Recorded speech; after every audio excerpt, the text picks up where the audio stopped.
자, 이게 용수철 저울이에요. 무게를 측정하는 기구가 되겠고요.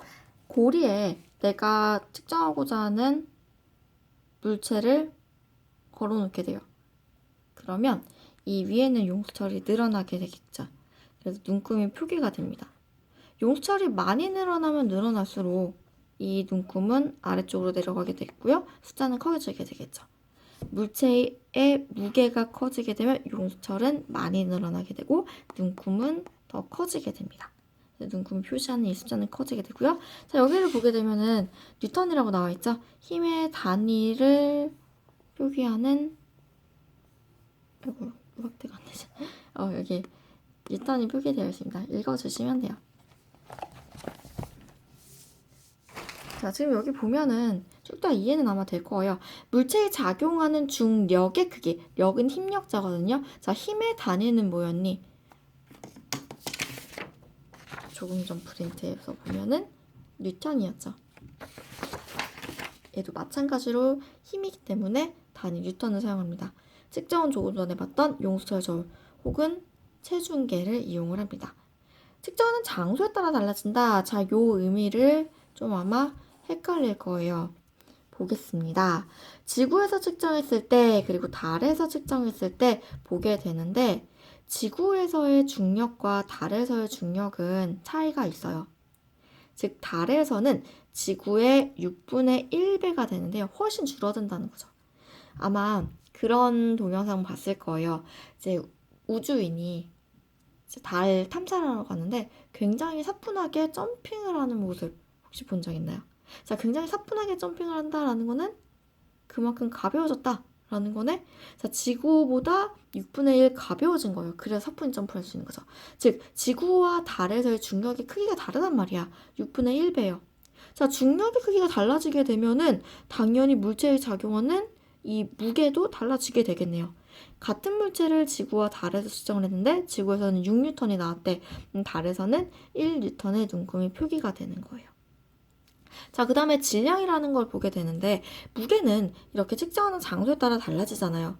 그래서 이제 장소에 관계없이 항상 일정한 어떤 물리량을 표시할 필요성이 느껴지게 된 거예요. 그래서 이제 질량이라는 단위, 그러니까 질량이라는 물리량도 생각을 해주셔야 되는데 질량은 물체의 고유한 양이에요. 절대 변하지 않습니다. 즉 장소에 관계없이 항상 일정해요. 단위는 그램과 킬로그램을 사용합니다. 윗접시 저울과 양팔 저울을 사용하는데 자, 윗접시 저울은 뭐냐면 요거예요. 초등학교 때 해본 친구도 있고 사용하지 못해본 친구도 있을 텐데 일단 0점을 맞춥니다. 0점 조절 나사가 있어요. 0점 조절 나사로 0점을 맞추시고요. 내가 질량을 측정하고자 하는 물체를 올려놓습니다. 그럼 당연히 기울겠죠. 그때 이제 이 오른쪽에 킬로그램 단위가 적힌 분동을 올려놓습니다. 자, 올려놓은 분동에 적힌 그 숫자를 전부 다 더해주게 되면 이 물체의 질량이 나오게 되는 거예요. 자, 이렇게 윗접시 저울을 이용을 해서 어떤 물체의 질량을 측정을 할 건데요. 이번에는 지구에서도 측정해보고 달에서도 측정을 해볼 거예요. 자, 같은 물체예요. 그랬더니 질량은 1kg 똑같더라. 즉 장소에 관계없이 항상 일정하더라. 이거입니다. 자, 여러분 아마 궁금증이 생길 건데 선생님 체중계는 보통 킬로그램이라고 단위가 나와 있는데 킬로그램은 분명히 질량의 단위라고 했잖아요. 근데 왜 여기 나와 있나요? 자, 체중계는요. 이제 만든 사람이 이 측정자가 반드시 지구에서 측정할 것이다 라고 가정하고 환산시켜 놓은 그러한 측정 기구예요. 실제 무게는 장소에 따라 달라지고 단위가 뉴턴인 게 맞아요. 그런데 체중계는 그 단위를 뉴턴에서 사람들이 알아보기 쉽게끔 킬로그램으로 환산한 것이다. 그렇게 생각해 주시면 됩니다. 원래 정확하게 표기를 하려면 뉴턴으로 표기해야 되는 게 사실은 맞죠. 그래 좀 복잡하잖아. 우리가 이미 알고 있는 거는 킬로그램이 이제 보편화되어 있는데 그래서 오는 단위를 환산시켜 주었다라고 생각해 주시면 됩니다. 자, 그러면 이렇게 무게와 질량은 어떤 관계에 있는지 보도록 하겠습니다. 지구에서의 경우와 달에서의 경우 비교하면서 설명을 할게요. 자, 일단 무게는 질량 곱하기 9.8이에요. 즉 무게는 질량에 비례한다 라고도 나타낼 수 있겠죠. 물체에 작용하는 중력의 크기 무게입니다. 자, 지구에서는 무게는 질량 곱하기 9.8이래요. 즉 1kg짜리 질량을 가진 물체는 무게가 9.8이 된다라고 생각을 해주시면 돼요. 용수철 저울을 가지고 측정을 하게 되면 눈금이 9.8을 나타낸다라는 거겠죠. 달의 경우에는요.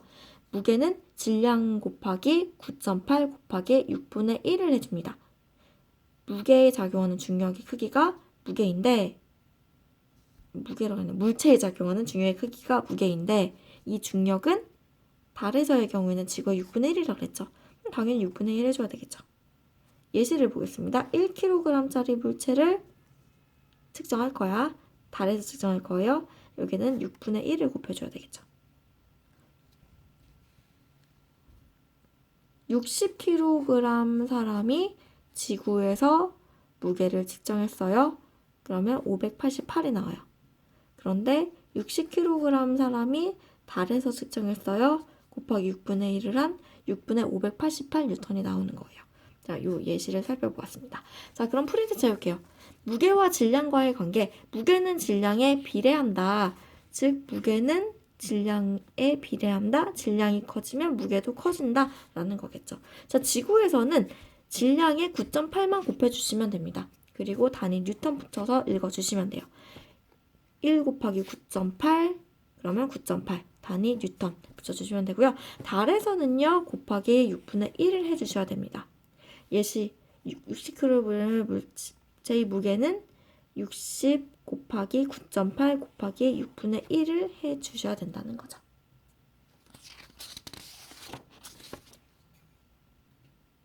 자, 이렇게 중력 파트 강의 마치도록 하겠습니다.